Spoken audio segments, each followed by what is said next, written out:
생선 먹으면 머리 좋아진다. 우리 어릴 때부터 정말 귀에 딱지가 않도록 들었던 얘기죠. 근데 이게 정말 과학적으로도 근거가 있는 말일까요? 아니면 그냥 할머니의 할머니 때부터 내려온 속설 같은 걸까요? 오늘 그 진실을 한번 제대로 파헤쳐 보겠습니다. 그러니까 생선이 우리 뇌를 지켜준다는 이 오랜 조언, 이게 과연 진실일지 아니면 그냥 오래된 믿음일 뿐일지 그 답을 찾기 위해 지금부터 과학적 증거들을 함께 하나씩 뜯어보겠습니다. 자, 그럼 본격적으로 시작해 볼까요? 과연 생선은 브레인 푸드가 맞을까요? 이 질문에 답하기 위해서 아주 중요하고 또 아주 방대한 과학 분석 자료 하나에 집중해 볼 겁니다.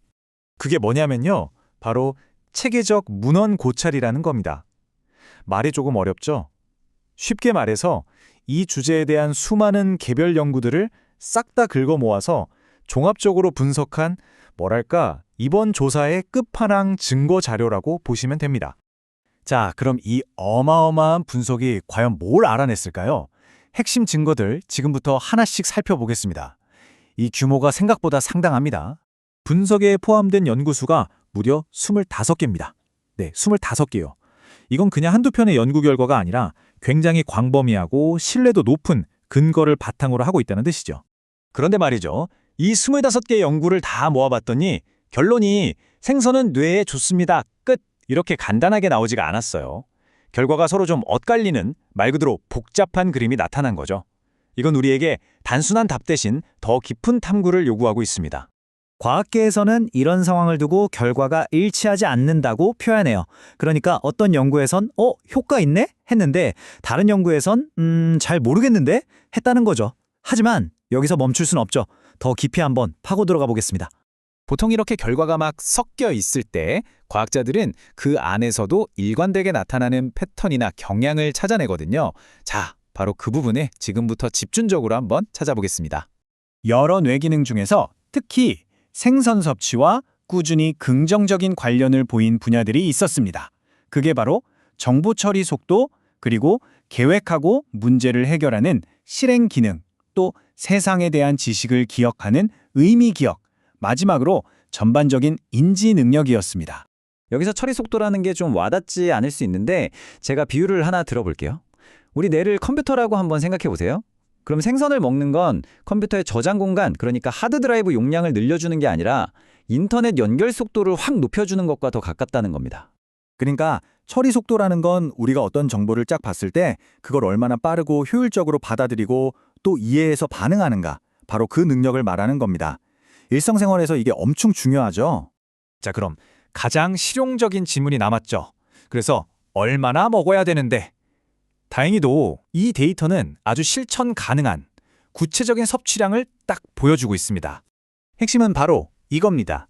일주일에 한두 번 이상 딱 이 정도만 생선을 챙겨 먹어도 뇌 건강에 긍정적인 효과가 나타날 수 있다는 연관성이 보였다는 거죠. 와, 이거 생각보다 할만하지 않나요? 이번 분석에서 우리가 꼭 기억해야 할 부분입니다. 자, 지금까지는 무엇을 발견했는지를 봤잖아요. 그럼 이제 왜? 라는 질문에 답을 해볼 차례입니다. 도대체 왜 생선이 우리 뇌에 이런 영향을 주는 걸까요? 그 과학적 원리를 한번 들여다보겠습니다. 보통 생선하면 딱 떠오르는 게 있죠. 맞아요. 오메가3.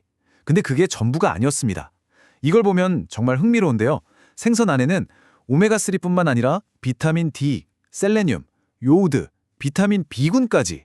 와, 정말 뇌를 지키는 어벤져스 팀처럼 다양한 영양소들이 꽉 차 있습니다. 이 영양소들이 또 각자 맡은 역할이 뚜렷해요. 오메가3는 뇌세포를 튼튼하게 만들고 염증을 줄여주고요.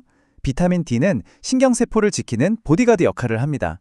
셀레늄은 뇌가 녹쓰는 걸 막아주고 요오드랑 비타민 B군은 뇌가 에너지를 만들고 신호를 주고받는데 꼭 필요한 선수들이죠. 정말 환상의 팀워크 아닌가요? 자, 이제 우리가 함께한 이 조사의 최종 결론을 정리해볼 시간입니다. 그래서 결론이 뭘까요? 생선, 먹으라는 걸까요? 말라는 걸까요? 연구 논문에 나온 공식적인 결론은 이렇습니다. 규칙적인 생선 섭취가 인지 기능 유지와 관련이 있어 보이지만 일관되지 않은 부분도 있어서 추가 연구가 필요하다. 굉장히 신중한 표현이죠? 과학의 언어는 항상 이렇게 조심스럽습니다. 자, 이 과학적인 결론을 우리 일상에 맞게 해석해 볼까요?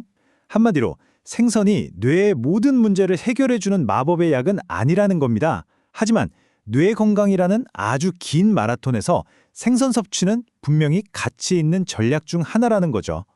마지막으로 이 질문을 한번 던져봅니다.